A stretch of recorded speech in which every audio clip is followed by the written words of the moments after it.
금관 모형과 야구 배트, 바둑판, 샤오미 스마트폰, 경주 에이펙 정상회의에 다양한 선물이 등장하면서 선물 외교에 대한 관심도 뜨거웠습니다. 선물에 어떤 전략이 있고 그 전략은 얼마나 먹혔는지 외교 분야를 오래 취재한 이현식 기자와 함께 알아보겠습니다. 트럼프 대통령이 선물 받은 천마총 금관 모형이 아직도 화제가 되고 있는데요. 이현식 기자, 트럼프 대통령이 선물을 받자마자 굉장히 흡족한 표정이더라고요. TV 화면으로도 이제 다들 보셨을 텐데요. 특히 이제 영국의 행동 분석 전문가 주디 제임스라는 분이 분석한 내용이 아주 세계적으로 화제가 됐습니다. 그 트럼프 대통령의 그 당시 표정과 몸짓이 억눌린 흥분과 쾌감을 보여준다.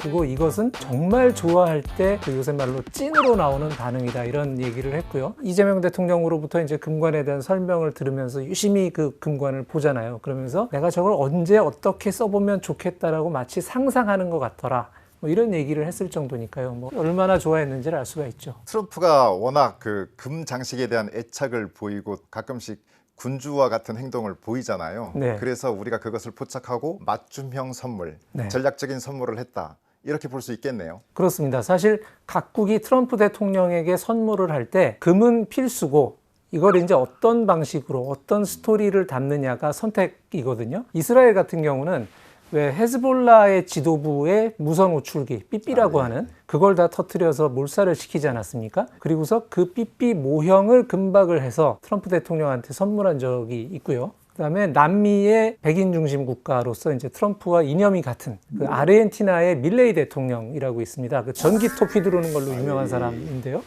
이 사람 같은 경우는 트럼프 대통령을 노벨 평화상 후보로 추천하는 추천서를 황금 액자에 담아서 선물을 하기도 하고, 이렇게 황금은 기본적으로 트럼프의 테마이기도 합니다. 또 트럼프가 이번에 백악관에 들어가면서 백악관 내부를 레노베이션을 크게 했는데 그 가장 큰 포커스는 금박 장식을 늘리는 것이었다, 이런 얘기가 나올 정도입니다. 우리 선물이 트럼프의 마음을 사로잡는 데는 성공을 했는데 반 트럼프 진영, 특히 노 킹스 시위대는 공격의 소재로 쓰고 있다면서요. 사실 미국에서 노 킹스, 트럼프가 왕이 아니다라는 시위가 광범위하게 벌어진 것을 우리도 뻔히 알고 있는 상황에서 이제 그런 선물이 전달이 된 것이잖아요.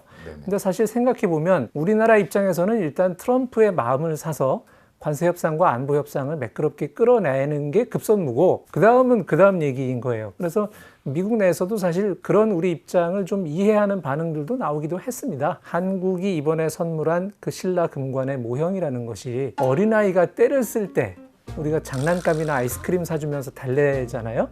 이제 그런 것이었다라는 또 미국 쪽의 분석이 나오기도 했고, 재밌는 게 친트럼프로 분류되는 폭스TV 있지 않습니까? 거기서 나온 반응이에요. 이거는 분명히 노킹스 시위가 대대적으로 벌어지는 거를 보고 한국에서 이거다, 트럼프한테 이거 주면 된다라고 생각을 했을 것이다, 이런 얘기를 했고, State of the Union이라고 이제 미국 대통령이 의회에 나가서 국정 연설하는 게 있거든요. 거기에 이 금관 쓰고 나가야 된다, 또 이렇게 얘기할 정도로 그 미국의 한 절반 가까운 사람들은 굉장히 좋은 반응을 보이기도 했고 그렇습니다. 굉장히 다양한 반응들이 나오고 있군요. 일본이 준 선물 얘기를 좀 해볼까요?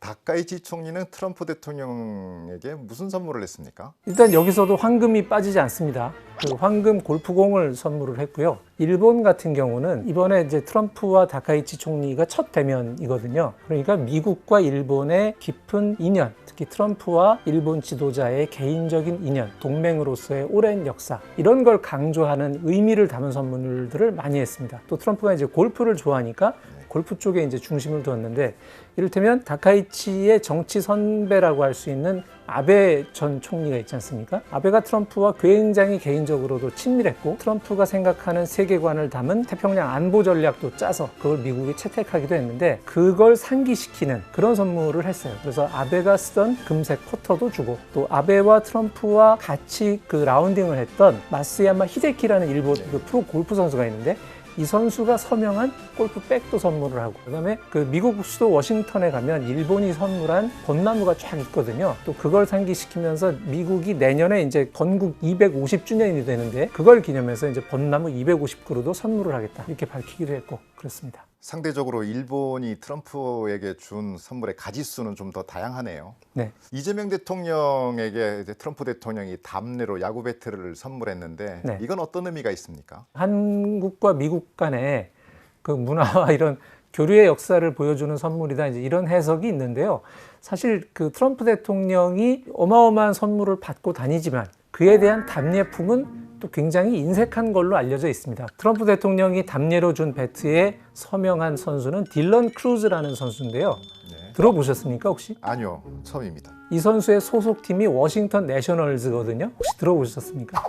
아니요, 그것도 처음입니다. 사실 워싱턴 내셔널즈는 메이저리그 야구를 열심히 보지 않는 분들은 잘 모르는 팀이에요. 물론 트럼프가 대통령으로 있는 워싱턴의 팀이긴 하지만 그리 유명한 팀도 아니고 선수 개인도 뭐 그리 유명한 선수가 아닙니다. 기왕에 야구 배트를 줄 거라면 이를테면 이제 트럼프 대통령은 베이스는 뉴욕이잖아요. 네. 뉴욕 양키스의 에런 저지라는 유명한 강타자가 있습니다. 예. 에런 저지가 한국에서 입양 간 형이 있어요.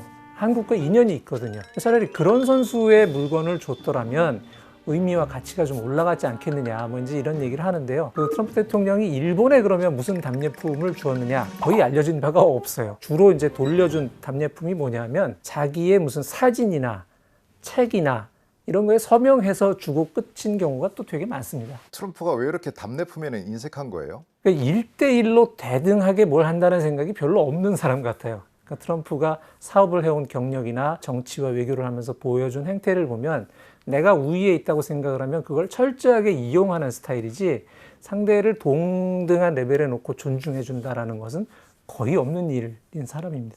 이재명 대통령과 시진핑 중국 국가주석 사이에 주고받은 선물도 이야기거리가 있던데요. 네. 샤오미 폰이 좀 눈길을 끌더라고요. 네. 근데 사실 폰도 폰이지만 그때 이제 주고받은 대화가 굉장히 화제가 됐잖아요. 한국의 핸드폰입니다. 这个曲面是韩国的产品。 디스플레이는 한국 제품입니다. 샤오미. 샤오미. 통신보안은 잘 됩니까? 这个通信保安怎么样啊？非常好。看看有没有后门。 통신 보안이 잘 되냐라고 이제 우리 대통령이 묻고 시진핑 주석이 그 뒷문 있나 한번 봐라 뭐 이렇게 농담으로 받았는데 사실 통신 보안 얘기를 꺼냈을 때 저는 처음 화면으로 보면서 좀 놀랐어요. 하고 좀 긴장을 했는데 이제 다행히 또 시진핑 주석이 호탕한 유머로 잘 받아 넘기면서 오히려 그 장면이 긍정적인 명장면으로 이제 회자가 됐고 또 사실 우리나라 소비자들이 알게 모르게 갖고 있을 중국제 스마트폰에 대한 불안감을 오히려 이제 공개적으로 좀 해소하는 계기가 됐다라는 반응도 있는 것 같고 시진핑 주석의 개인적인 이미지도 오히려 더 좋아졌다는 그런 얘기가 나오고 있습니다. 사실 중국 쪽이 한중 관계를 좀 경색시킬 의지가 있다거나 한국에 대해서 좀 불만이 있다거나 하는 국면이었다면 이걸 가지고 충분히 상황을 나쁘게 만들 수 있었을 거라고 생각을 해요. 긍정적인 걸로 만들어가는 걸 봐서는 지금 국면에서는 중국이 한국과의 관계를 일단 증진시키고 싶어 한다라는 사인을 읽을 수 있는 장면이었다고 생각이 됩니다. 정상외교에서 선물을 고르는데 고민들을 많이 할 것 같습니다. 네. 주로 어떤 고민들을 합니까? 선물이라는 게 거기에 이제 그 맥락과 의미가 담기고 그것을 주는 그 방식이라든가 그 물건의 사연이라든가 이게 자체가 이제 메시지가 되다 보니까 고민이 많죠. 이를테면 2022년에 마크롱 프랑스 대통령이 당시 바이든 미국 대통령에게 선물을 뭘 주냐면 프랑스 영화 남과 여의 오리지널 사운드 트랙 음반을 선물을 해요. 근데 왜 그 영화였을까를 나중에 알고 보니 바이든 대통령과 이제 질 바이든 여사가 그 고령에 이르기까지도 굉장히 금슬 좋은 사이좋은 부부로 유명했잖아요. 두 사람이 첫 데이트에 본 영화가 그거였대요. 아하. 그래서 이제 그 사연을 알고 그 음반을 챙겨서 주는 거죠. 그러면 받는 쪽에서는 이게 나의 어떤 그 취향과 인생과 이런 거에 대해서 이만큼 연구를 했구나 라고 이제 좋게 받아들일 수가 있는 거죠. 국가 정상 간 선물에 금액 제한이 있습니까? 역사적으로 보면 어떤가요? 과거에는 뭐 그런 개념이 없었습니다. 특히 이제 군주와 군주 간의 선물이 오갈 때에는 뭐 금액 제한이라기보다는 오히려 크고 화려하고 비싼 선물을 하는 것이 내 쪽에 위험을 보이는 일이 되는 그런 역사가 있었죠. 이런 사례가 있습니다. 1830년대에 이집트의 무함마드 알리 파샤가 프랑스 당시 국왕에게 무슨 선물을 보내냐면 룩소르 신전에 3000년 넘은 오벨리스크를 뜯어서 선물로 보냅니다. 오벨리스크라고 왜 이 바늘처럼 생긴 예, 예. 거대한 지금 콩코드 광장에 있는 그거 그렇습니다. 말씀하시는 건가요? 예, 그게 이제 그 당시에 이집트 군주가 프랑스 국왕에게 보낸 선물이에요. 그 당시에 운송비만 아마 지금 돈으로 따지면 그 200억 원이 넘을 것이다. 국가 지도자 간의 어떤 개인적인 선물은 아닙니다만 그 미국 뉴욕시의 상징인 자유의 여신상도 사실은 프랑스가 미국에 선물로 준 거거든요. 이런 식으로 이제 거대한 선물들이 있었고, 그러나 이제 1966년에 미국에서 대통령을 포함한 고위 정치인이 받을 수 있는 선물의 액수를 제한하는 법이 생깁니다. 그것을 기화로 선진국들은 국가 지도자가 받을 수 있는 선물의 이제 액수를 제한을 두게 되고, 그러다 보니 개인적인 의미를 찾는 선물들이 좀 더 늘어나게 되는 것 같아요. 그럼에도 불구하고 특히 중동의 그 5.1달러 강국들, 산유국들, 거기다가 또 이제 왕정인 국가들이잖아요.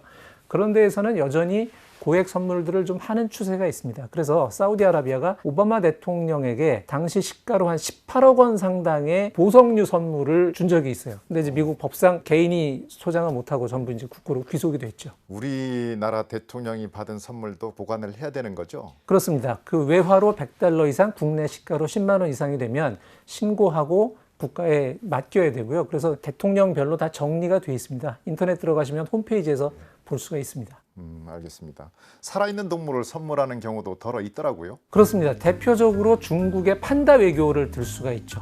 그 판다라는 동물이 워낙 이제 귀엽고 재미있게 생겼기 때문에 공산 독재 국가로서의 중국의 이미지를 개선하는 효과가 있다고 해서 중국의 소프트 파워 외교의 대표격으로 쓰이고 있습니다. 처음으로 중국이 그 판다를 외교 목적으로 해외로 보낸 것은 사실은 그 같은 공산권 아니지만 굉장히 사이가 당시에는 나빴던 그 소련에 1950년대에 보낸 것이 이제 처음이고, 그 이후로 지금도 한 전 세계 20여 개 국가의 판다를 내보냈다가 또 이제 데려왔다가 이렇게 외교를 하고 있는데, 대체로 판다를 받은 나라들을 보면 중국이 정치적으로 의미를 두는 주요 국가들의 판다를 보내주고 있습니다. 우리나라는 1992년에 한중 수교를 했을 때, 그 다음에 2014년에 시진핑 주석이 방한을 할 때 임대를 해준 사례가 있습니다. 근데 이제 판다 같은 경우는 좀 문제가 복잡해요. 이게 처음에는 선물로 줬는데 80년대부터는 중국이 이제 그 판다 보호 기금이라는 명목으로 판다를 대여받은 나라로부터 돈을 받습니다.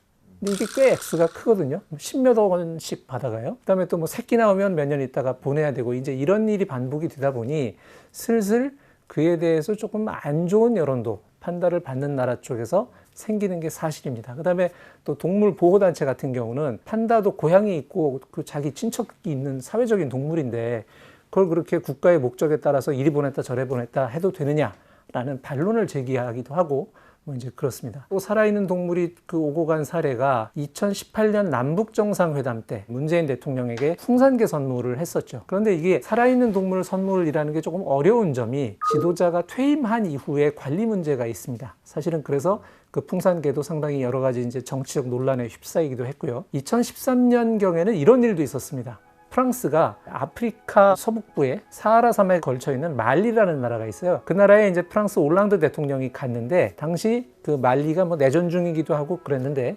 올랑드 대통령이 뭔가 좀 고마운 일이 있었습니다. 그래서 낙타를 선물을 했어요. 그랬더니 올랑드 대통령이 고마운데 내가 이걸 지금 당장 가져갈 상황이 안 되니 관리를 좀 맡아주세요 하고 이제 현지 마을에 잠깐 맡겼거든요. 그런데 올랑드 대통령이 떠나고 나자 그 마을 사람들이 그 낙타를 잡아먹어 버린 거예요. 말리 정부는 굉장히 난처했죠. 그래서 이제 나중에 뭐 좀 더 크고 멋있는 낙타를 뭐 구해서 선물을 주네 마네 하는 그런 일이 벌어지기도 했을 정도로, 살아있는 동물은 그래서 좀 선물로서 리스크가 좀 있는 편이다, 이렇게 말씀드릴 수가 있겠습니다. 뭐 살아있는 동물도 그렇고 선물이 외교적 갈등 소지가 되거나 두 나라 간 불편한 상황을 초래하는 일도 있을 것 같습니다. 그렇죠. 이제 미처 거기까지 생각 못했는데 받는 쪽에서 이제 좀 그럴 수가 있어요.